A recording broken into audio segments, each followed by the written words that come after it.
1688 Taobao, Pinduoduo сайты бар екенін білесіздер. Енді бұл 3 сайтпен қалай дұрыс жұмыс жасаған тиімді болады. Егер сіз тауарды сатуға көп мөлшерде алдырғыңыз келсе, 1688-бен жұмыс жасаған сізге тиімді болады. Себебі 1688-де зауыттар тіркелген, сіз көп алған сайын тауардың бағасы сізге сонша арзанға түседі.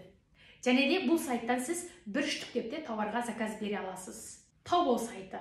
Егер сіз розница сатуға тауар алдырмақшы болсаңыз, немесе өзіңізге қолдануға брендовый заттар, әртүрлі техникалар алдырғыңыз келсе, сіз осы Taobao сайтынан алсаңыз болады. Бұл сайтқа Қазақстан нөмірімен тіркеліп, ешкімге процент төлемей, тікелей өзіңіз кәсіби код арқылы төлем жасап, тауарды алдырта аласыздар.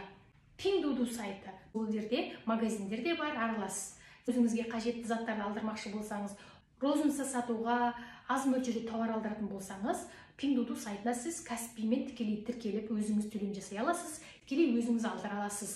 Бұл 3 сайтта тиімді, анау жақсы, мынау жақсы деп бөлуге болмайды. Себебі бұл жерде кім қай сайтпен жұмыс жасайды, кім көп алса, кім аз алады деген сияқты, әр адам өзінің тауар алатын деңгейіне қарай